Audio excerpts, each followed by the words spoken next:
fille à quoi? On veut dire ma déni. Dans les va pour soigner. Il n'y quoi à n'importe quoi. On va y ordonner, voir moi le bon boido. Moi le bon boido. Pas tout la pour y le va. Tout la pour un tonton. Y'a l'un pour un chi. Y'a combien de chita cinéma. Y'a bon le font pas. Y'a le pas menacé. Un seul. Ça va minuit. Papa servi pour tu parles.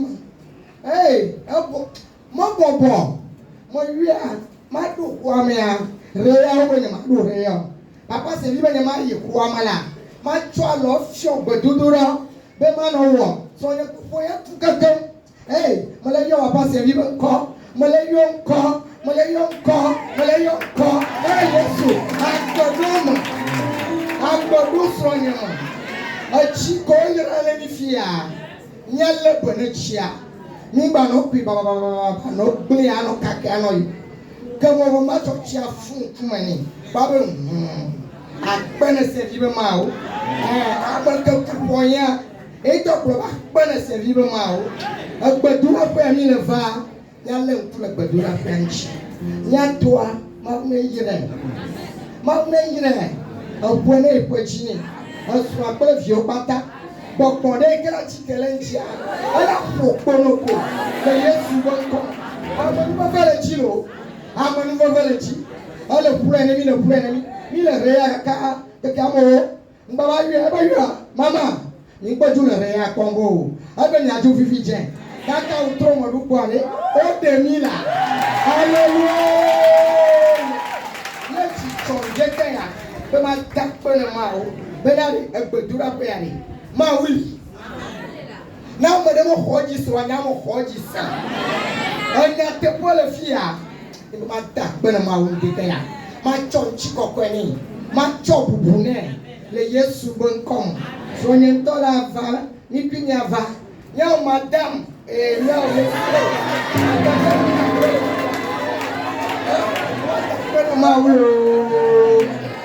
Amen. Maman remercie le Seigneur ce matin, témoigne que son mari était tombé gravement malade. À point où on a eu à l'opérer, mais après l'opération, il est tombé dans le coma, il ne se réveillait pas. Il était dans la salle de réanimation. Ils ont appelé l'homme de Dieu de prier pour lui. L'homme de Dieu lui a dit de rentrer dans la salle, d'essayer de forcer les médecins d'aller pour prier pour lui. Elle est partie là-bas, elle a prié pour son mari. La requête que l'homme de Dieu lui a dit que Dieu de papa t'a dit, réveille mon mari pour moi et par la grâce de l'Éternel. Le mari a été réveillé et ils sont libérés ce matin, très contents de leur grâce à l'Éternel. Amen.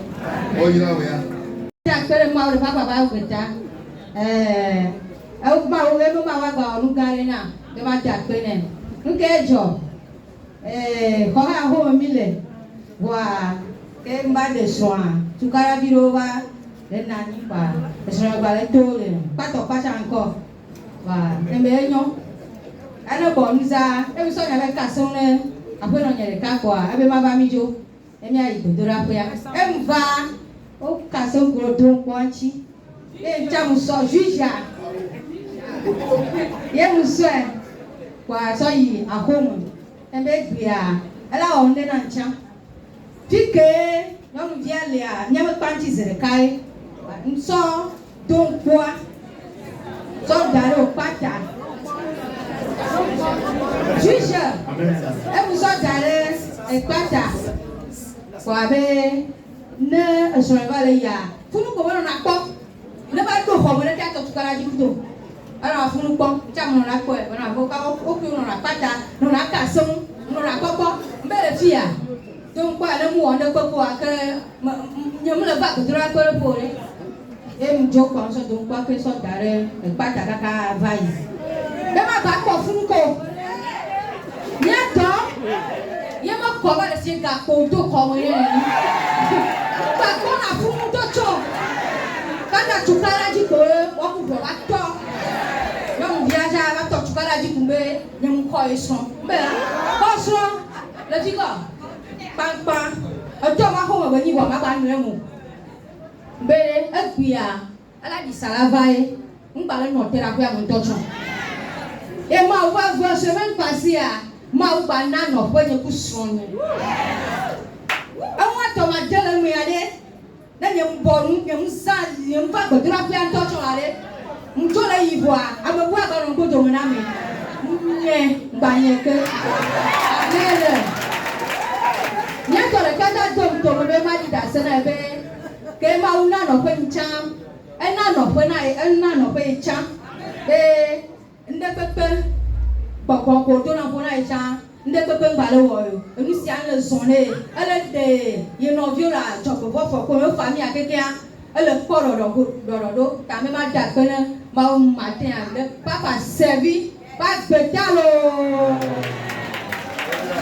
On remercie le Seigneur ce matin, témoigne que son mari qu'elle a épousé désertait avec une autre fille qui était juste à côté de leur maison. Et lorsqu'elle était venue, elle a entendu parler de Dokwa. Elle a pris Dokwa qu'elle a posé sur l'étendue du mur qui séparait leur maison avec la maison de la fille en lui disant que si réellement je viens dans un centre de prière, que l'Éternel sépare mon mari de cette femme-là. Et par la grâce de l'Éternel, son mari et la fille se sont querellés et aujourd'hui, le mari est resté avec elle et également, ils ont trouvé une nouvelle place et ce matin, rendent grâce à l'Éternel. Il y a également une autre maman qui lui a dit de rendre grâce à l'Éternel parce que l'Éternel lui a également trouvé une place aussi et ce matin, elle est très contente et dit merci à l'Éternel de Papa Thierry. Amen.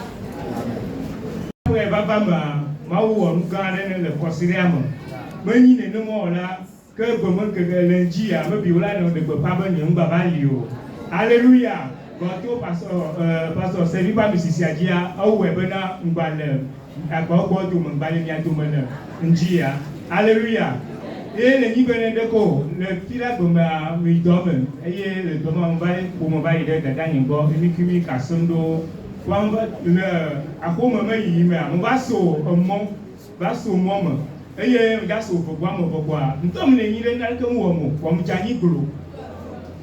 Eye kwa obuke o kono musina ko komo obuke o kono de ke zirika deba elba le frère minya ke cha le frère yo to kwe le frère ba ko to golo ba mo to le note amole le moaji wa e trop ko de mo tele tito kwa o kon le la sia bo mo nam eye ko ka se gade mo laji wa matin globena Mawon galena ayi mandem ayi magona bana amakai mo le yobana papa sedi ma bebem meba pastor bobo mo to de kai ni mo tuna bana dem yia be ma do akpa gare ne bana mke wo ito chaka ile frère ba yi ile frère ta bana be nya de kai wo ile frère ta ba ma u bijinani gare ta bana mo ke subo mo na ba ko to ma no subo ero et bon va dire abona mate akone la bibola kata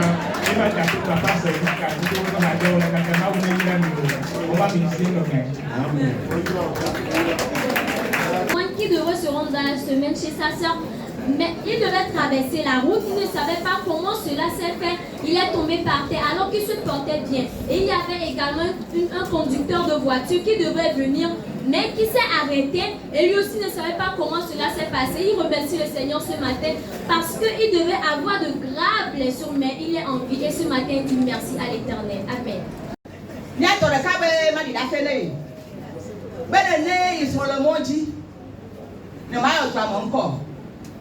Ils sont le monde dit, eux tous ils prennent ma tonne de nez, ils tout le pas question de maille moi Dieu.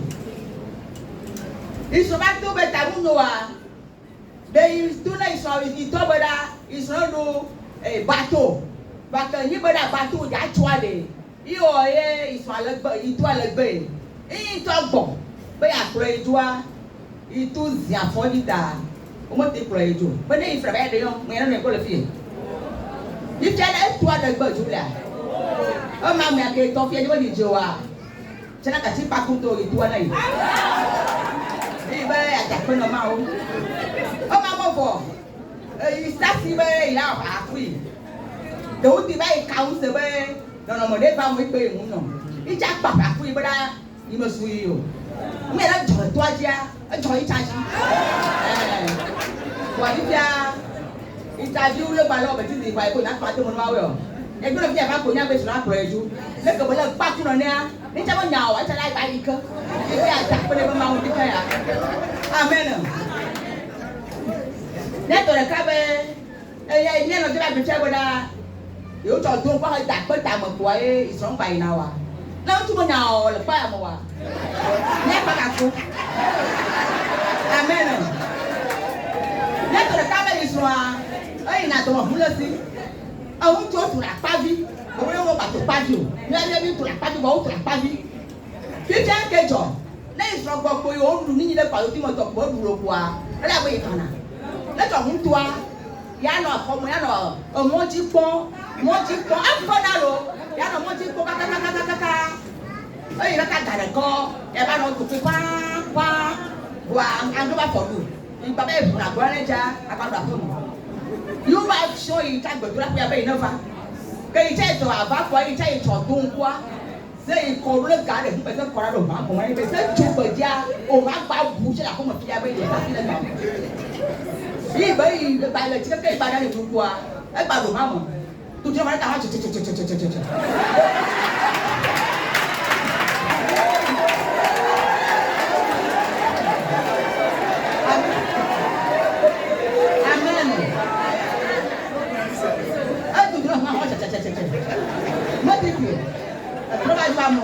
Il veut prier à ma taille. C'est tout le monde le bas pour il veut prier à ma taille. Pas de les gens, pas de les gens, tous les gens vont il y a eu à des ils sont les gens qui quand tu as bien du comment le faire, maman va se prendre. Tu as dans ma lèvre du quoi là. À partir du moment où il y a un autre tour pour nos familles. Il va se faire donc pas ça moi toi là il a moi quoi à ce là pont là il dit comme lui quand tu as dans sur les calculs bien ils sont pas vous faire il y a simplement un décalage. Amen. Il y a dans le cas et nous il y a dans le cas il y a d'accord voilà il y a Asina il a bené vasi voilà me voilà que il va choisir dia il va dire le doigt gars vie de va changer il connaît mal la moko asana na il va isia na il tient ko que ya ko le dia sur la porte na ma ko il va tia ko me bi le doda na gars vie de changer wa o ba ja ba sa le ka bene ba drama ka tu ki to ya do ko o da o ba go tu le fun na il ya na il sana un ta o di mo to pare que ya o do agba ngba le ti o agba ba gbon to ko mo na yo ile yo se yo ma o se yo ma o ko le bra na il yo ka na sa agba na ya na ya na ya agba ni agba to yi un sa fo ya ne pe ba no ka sa mo wa le ke ya o ro ma i ba cho dun kwa i so de so ti a mo fi ya no be awa ono yin ti na ikunkun ya ke ya igbe pe ma la se ile yo se yo ma o we na se ma o we na aka ado yo ma ko se le kale kia ebe ye ya ma ebe nke jo ma yin baba ko ibo ko we ka de le yin chi wa kai le do na ya i man ka ni we ne ba va la ba na ya gba ro ya de kuku ni be na ba na ya gba na ya gba be mo di juwa bra mo ko na le chi yin chi ya gba to ni a yo ma do ko mi a le lu agba le tu na yi le lu agba le tu na ya gba 500,000 le jour de le ka il cho ya homo cho da ka il cho ka ba ine ka 100,000 le ko to 100,000 le yin chi bo ke ba fa ku ni a e gba na ya gba to gba 500,000 e lo ko ni na ni tu ko la ya kwa e gba ju papa aka ko to mu e ya ga ko na ma o de kan ya amen ne to ka ba ya que ya il va na godura po ya ni fa no ko la gbomo na la pomo le zonpo porque il to fi ba nous ko ba action na mu ko ba tona ile zuan dia ipi mo ya ibo so le po ya e fa na yi myo e bi ada ko na ma o ni to ka ba ya ibo nchi ya tro na ile ma wo bless bi ade ama ku ke ma lo be na ile ma de nka he na le ke ba le no ma tu na wo boda ibo ma wa e le du na e bi ada ko na ma o de ke ya ha lo ngo ba le ka ni to ka ba na ibo il ko de ka ba vi na ko ta mo ni ta ko ti wo kaka ta ko ti go mo close ko si kana na ba to ko de ja e ko ji u wa analyze ni a o da ko o yo wa sa a wa analyze ni a sa ko ibo ya ko mo la vo ni a pe de ka mo le si i no bia zon ba le yin ba tu igbo be ti ka yin bi ka we le yin ma be ya yin no bi de ka gbo ne ya ba yi ji ka le ya sa ya analyze ne to na ba vo ne de ja ne yelo itule be ya gama ko ya le sia na fa ro ba ti godura po na fa godura po ma yi ju aboda eno ala ku na afiane lo Il y a un second. Il me va que tu rappelles le fille. Que me va sur le cadre qui a. D'où tout voilà. Mais puis ça fait que là, on a vraiment. Là, t'as fait déjà beaucoup de dias. La taille dias, il faut alors que t'as des dias. Que y a des choses d'où quoi. Ils sont à home. Pas être le ciment. Et là, le Dieu qui les a déjà quoi. Quand on a gagné. On a comme sorti de Le Seigneur ce matin, elle témoigne qu'il y a une sœur qui lui a dit que son mari se trouve à l'étranger, qu'elle devrait s'y rendre, mais les parents ont refusé de la laisser. Et depuis qu'elle a commencé par venir ici dans ce camp de prière, elle priait à l'Éternel. Tous ceux qui sont devenus des obstacles pour eux ne sont plus dans la vie aujourd'hui. Il y a également une maman qui dit que son mari aussi désertait, que lorsqu'il revenait à la maison le soir, elle préparait, elle lui faisait à manger. Après cela, il sort, il ne revenait qu'à l'aube. Et lorsqu'elle a narré l'histoire, on l'a invitée ici de venir dans ce camp de prière. Elle était venue et en repartant, elle a pris donc qu'elle est partie mettre sous la voiture de son mari en disant que dès aujourd'hui, tu ne vas plus partir d'ici pour déserter. Et par la grâce de l'Éternel, lorsque le mari devait démarrer la voiture pour partir, la voiture n'a pas démarré et il est resté à la maison. Depuis ce jour, ça fait de cela 1 mois ou 2 mois en allant jusqu'à aujourd'hui, il n'a plus déserté et la maman remercie le Seigneur. Il y a également une autre maman qui dit qu'il n'y avait pas de paix dans son cœur, mais depuis qu'elle a commencé par venir ici, il y a la paix dans son cœur, la paix au foyer. Il y a une autre maman qui dit également que son enfant était tombé gravement malade. Il y a des choses qui sont venues sur le corps comme des plaies et on a dit que pour traiter cela, il faut beaucoup d'argent. Et il y a une maman qui l'a invité de venir prier ici. Lorsque l'homme de Dieu a dit de poser la main où nous avons mal, elle a posé la main sur son enfant et à la fin, elle a pris donc pas qu'elle est repartie à la maison, mais que dans l'eau pour donner à l'enfant et faire du bain à l'enfant. Depuis ce jour-là, l'enfant est complètement guéri et il remercie le Seigneur. Amen.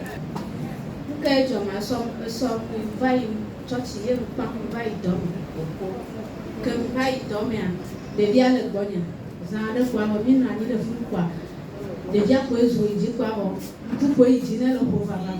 Et on a la dor, faut y avoir côté à. Amène le fou moulon à porte de Benjamin au fond. Et Victoria, on a pris toi, Bena qui était si maniou au bas la porte à y matin. Et voyez pour Bettina, Trédentine, il n'y a pas au dor, bédo, et me le fou. Et ouais, me le tour, mon caco va me baler. Et dès que Bettina sauvaille, quoi, et Bertrand, pas de via, pas de pibon, tout quoi, et ma choré de viazi. Nyanya wake me yibua me mo sosia ye mo kode dia so teta gure to ka mo sosia portane funku me ne bo mo ne atike jideka zande ko avo de via ko eni dia ovo e gba ni se to ko avo e ko de via ko mo ti no o we be ti le jo mate abe mata ko ni ma keni ya ba pa ya ma e ko keni ya me le do mo funda ba be ma mo portable le sone mo ti so dare ye mo to e mo tro yo fofonya ebe o bu azan ebe na igbo so do mo ko igbo ba ye mo to ne be ko ma be pe adeke le fi adeke onu so wa consider ji wa no to tani ba ho na to te enu ke le wa la to te nya wa kaka ma so do akome mo le to gbeda le mo aji e ka mo la sinya ma do ho mo le so na mo la photo mo le tuti mo le gro be kaka ma do fu ma se di po ma wo ne yodo nyanya wakaka mazoro funa enani elela mesemo mo anote asa ko pia asa enote jideka egbalela mesemo kamu ke gbo mo be du apia mo owe bena ke ma be du a zande kwawo enu agba toji ye beta ele konsi bebe vi beta ne lo bua ye mbaba ye mu ba so papa so yo ye mu yo papa e papa bena ma so portable de to ne que o to para kaka to kokwa e be takele posi bebe vine ne bele da para ni mo bia e depo kaka gbedora la no te kwa e to ko tite e ta cha no te o we be ti le jon be na nu yo bele wo na ma parce que be to le ke mo le cha pe pa ya mia e to le ya le fo ke ba ko se la signe be na ama yi be ni ma o do wa ko se la signe be ma wula na mo poko ma o do ne nya témoigne que là où elle a loué l'atelier, elle travaille là-bas, il y a une personne qui la persécutait et la personne ne veut pas qu'elle avance. Et dans la semaine, il était passé devant son atelier lorsqu'ils se sont rencontrés les yeux. Après son départ, son enfant était évanoui. Elle est rentrée dans la chambre, elle a pris l'eau bénite de Papa Tsebi, qu'elle a bavé le visage de l'enfant, elle a lavé la tête pour l'enfant également, elle lui a donné à manger et l'enfant est revenu à lui. Il y a également son frère qui a été embouté du retour de son boulot, qui avait des maux de tête ardents, qui ne pouvait pas vient se tenir debout et elle disait que lorsqu'elle devait partir de la maison, elle appelait le Dieu de papa Tsebi que avant que je n'arrive là-bas, il faut que mon frère soit en bonne santé. Par la grâce de l'Éternel, lorsqu'elle est arrivée, elle a vu que le frère était en bonne santé. Mais peu après ce temps-là, il a vu qu'il respirait comme un bébé, comme un nouveau-né. Et ils ont appelé l'homme de Dieu. L'homme de Dieu a prié pour lui. Et aujourd'hui, le frère est en bonne santé. Ce matin, dit merci à l'Éternel. Amen. À la série ligne, elle y met 3 semaines. Et ça va 3 semaines. Il y a un homme à Tabini. Et son événement, nous suivons à Gonya la Home. Bénéné et son fort pouvoir. Gamma va y avoir mon étivio. Ben mon étivio, voilà le matin, on va que ça va y avoir une bébé, va pour le royaume à faire capé. Mais on a joué le nom, il nous a parlé à Kumape, la Home avec TV. Voilà le matin, on va y avoir Gonya, mais on va quand nous le jouer. Il y a quoi, il nous campé, on va se faire rouler le jouer, mais on va peine nous l'embado, et pas là, il y a beaucoup de fois, on va ma dire les vieux.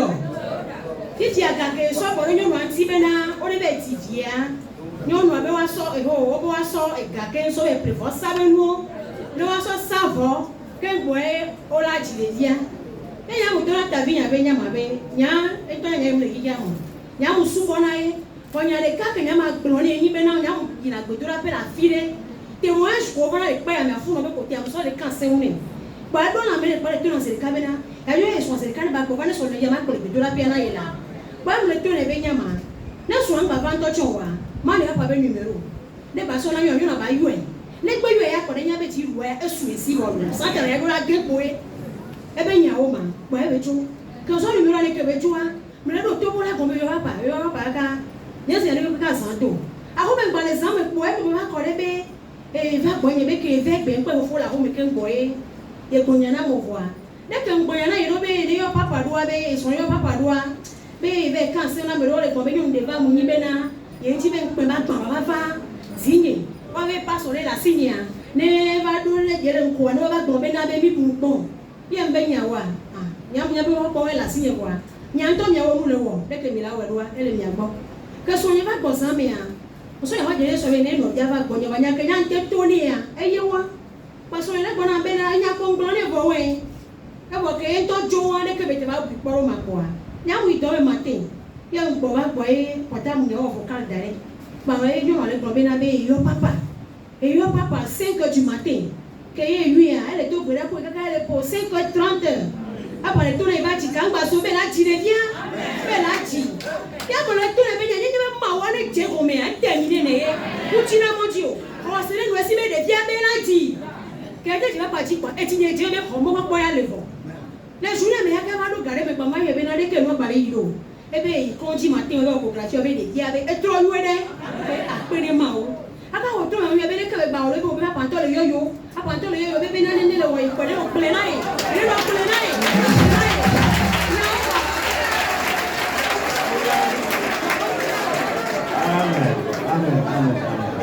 Il y a un pour 18 heures pour eh bien, que papa tout pour la couille, mais toi, tu te fous les douilles avant. Il faut les douilles, mais on l'a dit. Il faut les douilles quoi. Il y a que vous gagnez pas y dormir. Que vous dormez, vous pouvez avoir vocal, d'ailleurs, comment c'est vocal à quoi, ben là. Et tu vis là.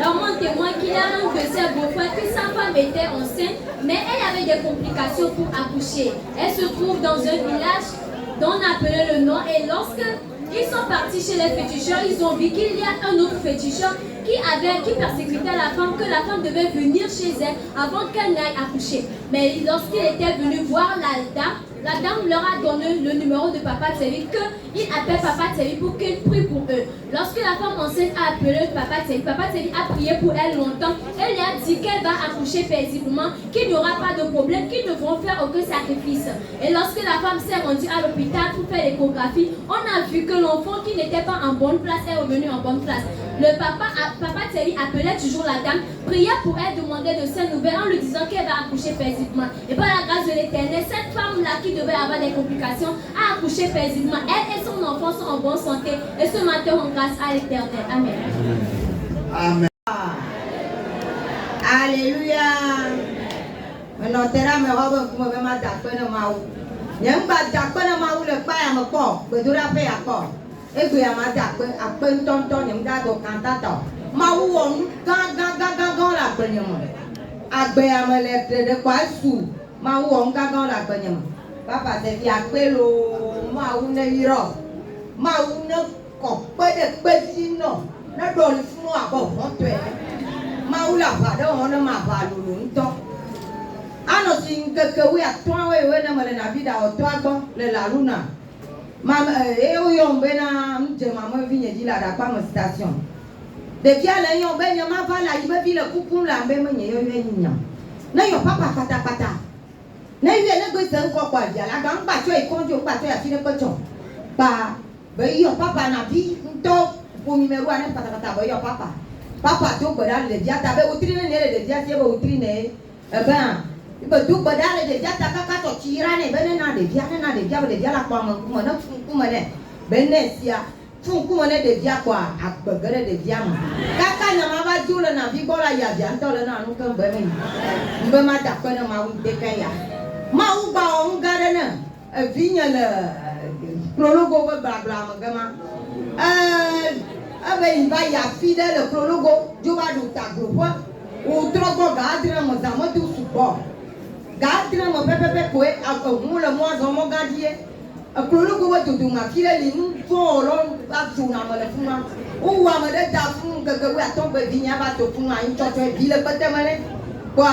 Eh bien, il est yo, mon le noto, il est yo, mon le noto. Kaka il va y avoir de fond quoi. Mon goût me parle, me parle en l'or, mais me fait tout. Parlez yo, il est à quoi on vit notre. Quoi on vit notre. Il est tout le petit quand je dis, il est venu notre man, notre quoi, il est tout bedam, maman, et papa, c'est tout le monde va en âme. Oh, me tient pas là, papa, c'est tout le monde va en âme. Oh, me tient pas là, kaka, wa tout le monde, là, va, il va, ton ya, il va, mais on peut tout le monde, me dire quoi. Personnel, il est tout coup sur un peu, le personnel me va garder.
Et papa bena dika ya be il a filé il m'a dit tout quoi quand il temps il m'a dit quoi là nous m'a trop yoy autrement maman le tout quoi là kaka on connaît yo papa on connaît ça si gagne ni maman on était mal papa et papa reconnaît et ben toi quoi tout là le tas papa le juin ben la bien femme papa le juin pas maintenant papa le juin ben la bien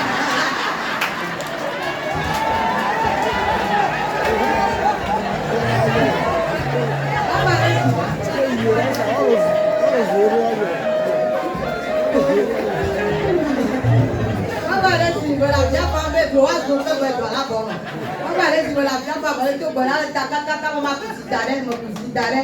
Et papa do ko la le si ataka ka be no mi na kusiano do afwane. Ni kusiano do afwane. Be la bonne. Et do ko la le taka ka zama me ma gba dana lo zama me atan lo ni. Bo ya lulu to fi fi abia le mi o mo kan le ti be e la ko keke. Ma ko ba pa me pie. Ni to la ba dia da fe. Be ma da ko na ma unde a. Be ma una bla ko na mi ato ba no ko le mi ati go. Qui l'avait appelé, son enfant l'a appelé en lui disant que son bébé de 4 mois était tombé évanoui, qu'elle ne savait pas comment faire pour le réveil. La maman lui a dit d'appeler l'homme de Dieu pour que l'homme de Dieu puisse prier pour lui. L'homme de Dieu a prié pour le bébé et le bébé s'est réveillé ce matin en grâce pour ça. Elle témoigne également qu'il y a une de ses filles qui se trouvait dans un village. Elle était au bord de la route, mais l'endroit à laquelle elle était arrivée, il y a des malfaiteurs là-bas qui tuent des gens. Et par la grâce de l'Éternel, le Dieu de Papa Télé a envoyé une personne, un homme qui était dans sa voiture et qui l'ont transporté, qui l'ont déposé à la maison, ce qui a fait qu'elle est également en vie aujourd'hui. Il y a également un de ses frères qui se trouve au village, qui a été envoûté, le pied était rempli seulement de plaies. Il ne savait même pas qu'il pouvait remarcher un jour. Ils ont appelé l'homme de Dieu de prier pour lui. L'homme de Dieu a beaucoup prié pour lui, a béni l'eau pour eux, d'utiliser l'eau sur la plaie, que la plaie soit désinfectée. Par la grâce de l'Éternel, il se sent un peu mieux, en bonne santé. Ce matin, la maman dit merci à l'Éternel. Amen.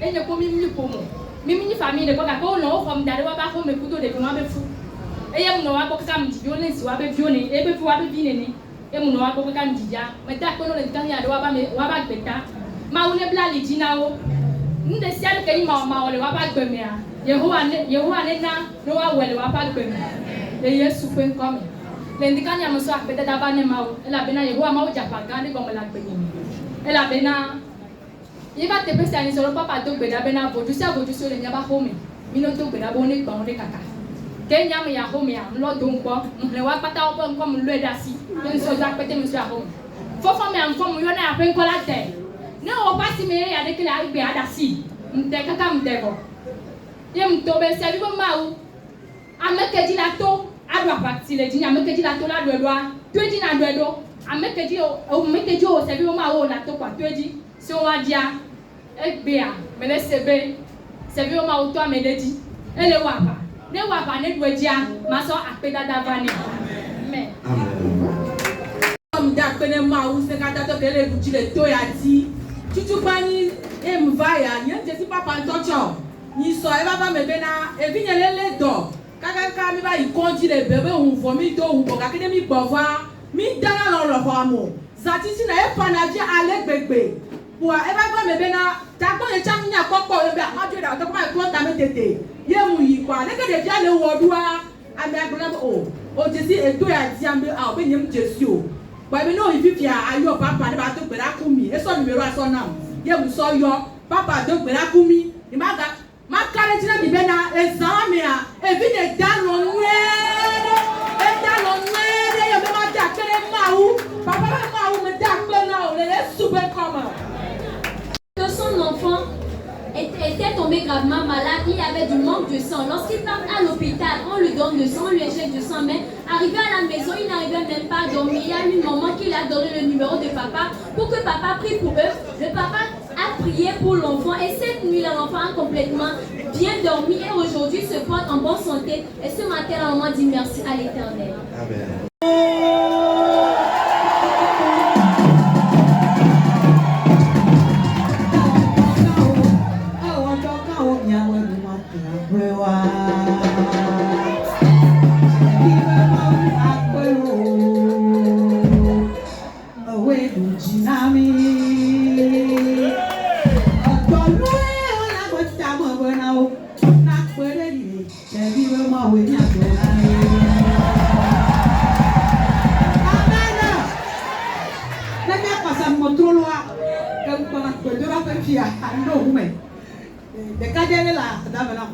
Mama de kokwa adawa vile la komene. Wewa dolo de nuleji. Et nous, les gens, quoi, pas dans les Amidjen les dit, ou venez.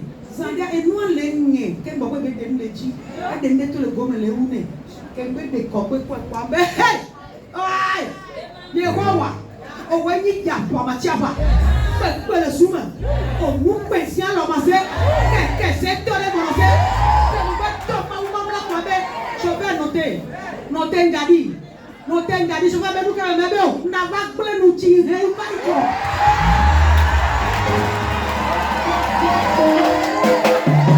Amen.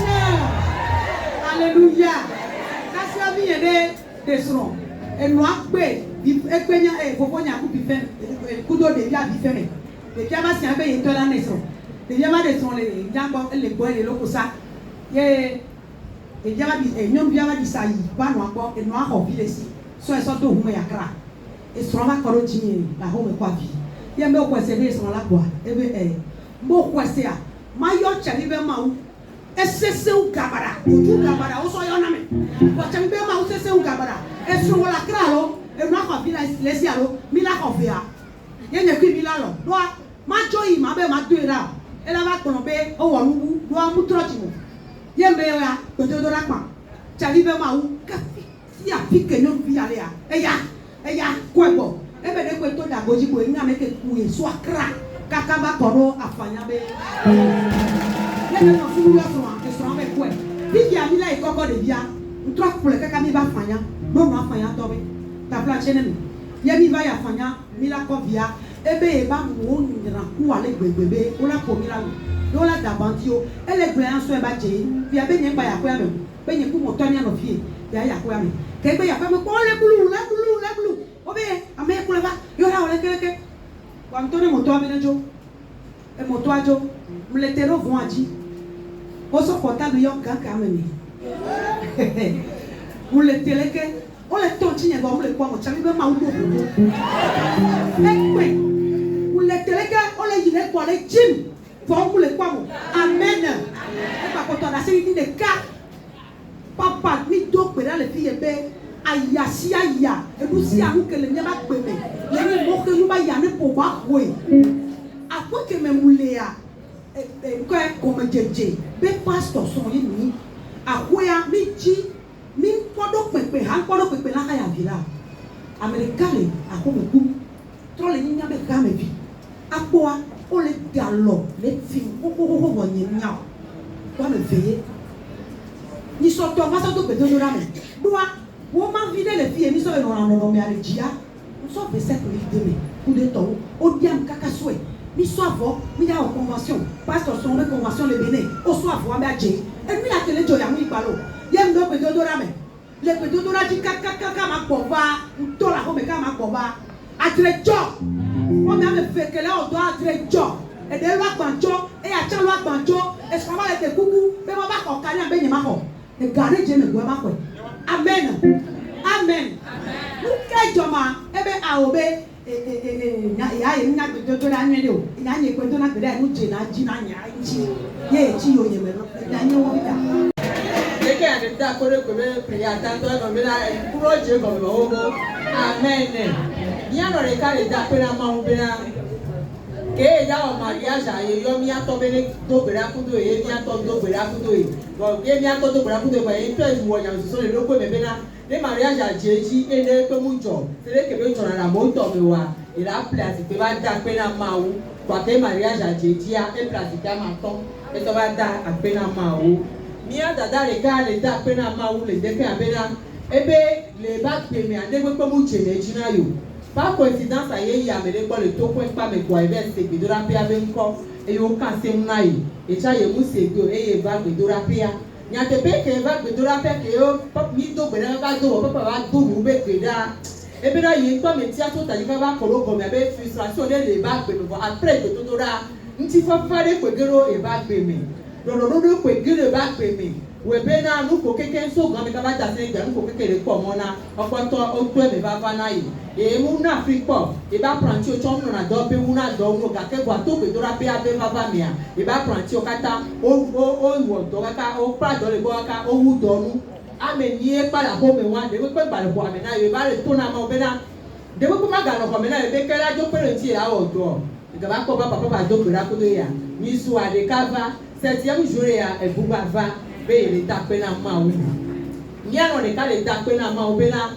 e be bi ko e pia me enye ya e be bi ko be so ka bebe fi me ke gbe ji ko wa de via e pe do le ko fane ye pe ko be na ko ga sia ka me ni si mo re mo chi me le gbere o kwa ye cha gbere ka e ba fo ko e be ke to gbe do ra pe ba ya be amo le di e ja ti ga sia ka me chan ka je ma di la si o e no ko ba fane ko to e ke fo ko be na e pe ya do mu se na mu wa be de via ba ko mo be ya no e che la wo na we fia ye ko e so si ya ke mi ato yira ko e so si ya ko ye so be tuwa ye fio se lo be tuwa me ye le be ja be na yi be na yi ye to be tuwa mo chi me ni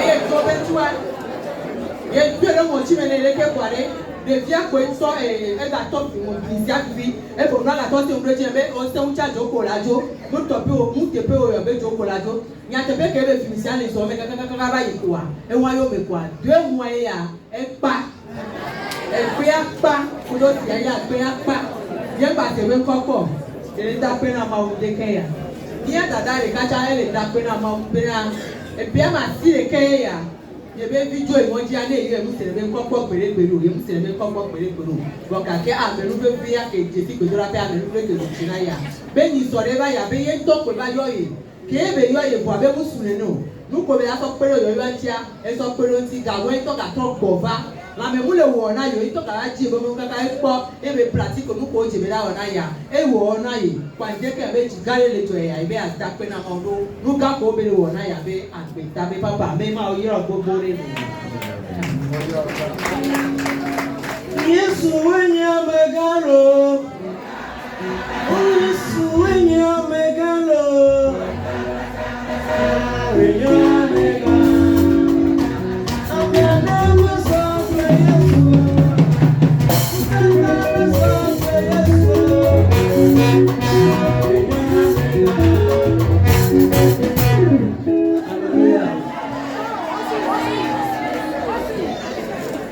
Tony mwebilo mauna irani lo. O be mauna irani la. Yata mauna siami no. No koro di so sam. Alo no koro di fifia so sam. Apa melengi kurandia mala pobian kancio. De ko abe tuaji mana so na kaba ya programa dao. Amja jo subo. Ya majaba chito antojie. Hallelujah. Okay, madi dasa ametonao. Consider que o dengbeva alors que o meni dongbeva ya. Malato kabana no mare donc malato brave ganeva. Wana malato brave ganeva amo bokoro ma ko wisa mana be malato brave da me. Malato mani so. Mama de va bone be na. Ihoro de fo fuga ko mo le ko de via le podomeneo. Oh, échographie, il faut aller 5 mois voir, pour dans le chonkou voir. On va dire le pot de monnaie, vivre le pot de monnaie. Ok, on a pris ça va. Voilà, nous avons une chute dans le câble de moteur, le tobo, le TV. Toi, tu as pas ça, tu vas aller, il y a un pot de monnaie, il y a un madame. Il y a un pronom, ça va. À quoi tu m'as dit, non, il y a un ami, il y a un américain, il y a un numéro. No matter sing no matter gramata. Hallelujah. Anya godila ma mi ma sinam bo ke ma do pa ma ko be bale developer so so. Ale be na kon na wo de ka ko do mama me kete fe ya. Mu se kele dia la gra gbe me na wo. E fi am bi fi am bale fo do ko le ni yo bu kura to so so. E ma do gba no no da. So sia bitikire na de no me na ma bitikire ni ma kuna mo ento. Il me semble que y a ok, maman. Oh, Jésus dit c'est avec c'est ok. Trois échographies, on a pas bien la peau de mon nom. Voyez que le dos vraiment pour nous, c'est le cas, mais le corps de bébé vient dans les zèmes. Et au corps dans les zèmes là, à mon lot pour la dose, il le dos comme il y a encore des vies à quoi ça va. Et comme le dos vraiment montre pour nous, le corps de vie, au corps de vie, comment dans le peau de mon nom. Et maintenant, le travail va à l'échographie. Et il travaille de bien pour avoir intact. Dieu m'a trouvé, vous savez que vous n'avez pas trop que va faire. Aïe, là, c'est petit moi là pour dire si maintenant. Ama fait bonne maintenant. Ni so mardi mo bana ka bolo tefe ya. Wa mardi bo fo ko yo maintenant. Nous jamais dit le moitié. Comment va tout grand mais le moitié.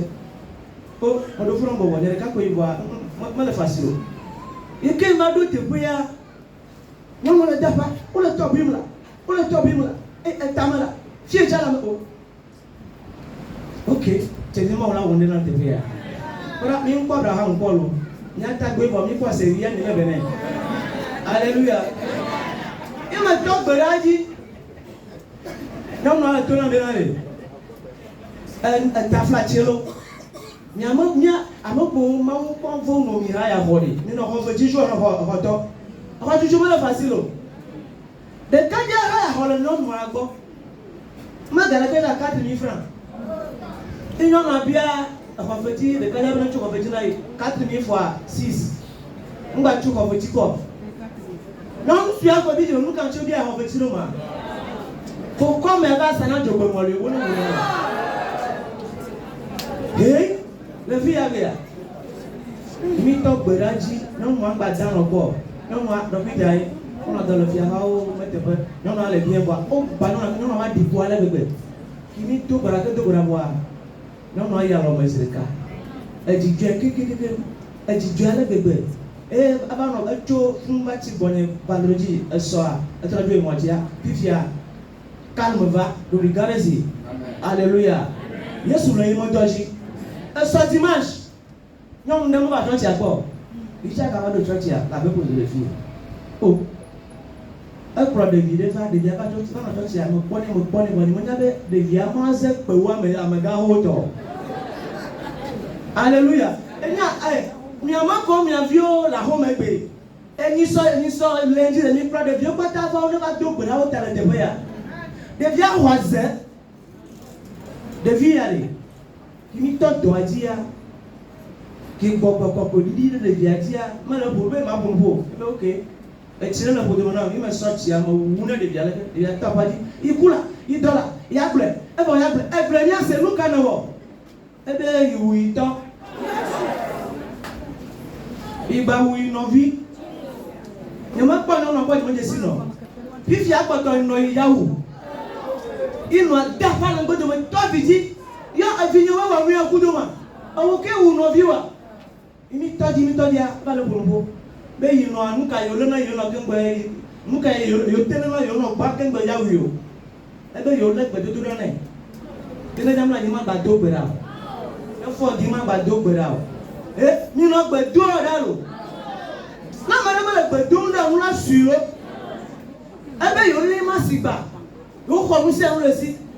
Ebe yo le ita ka mo fi o ba bla se gbeti e da si le bi o kekemti e da si no achanti no ata vi me mama ngba fa bi o be fi ka no wore de ma no bi mo le mo bodo ma vo video ani nya to be wa gbo no bi me ti ma to no be na ne jam na ni no do gbera. Hallelujah. Satan le dojinto e ti be ya tro mi keke ko me ke dojina ni be na mo ba dogo papa se bi. Sama do mazana sibo afifia mbada si ameke tumundo. Alléluia. Adoro no basa tiko de ma no sa plus de livre bon ba na ejide clonami na mi la fire no kotire de boma no community ko funa kona ne ngba ba na chio fifiare o bi ne bi de. Alléluia. Alléluia. Ma no yirawo ne do ohun se bi le gbedo do me. Satana wa do ma ko na oro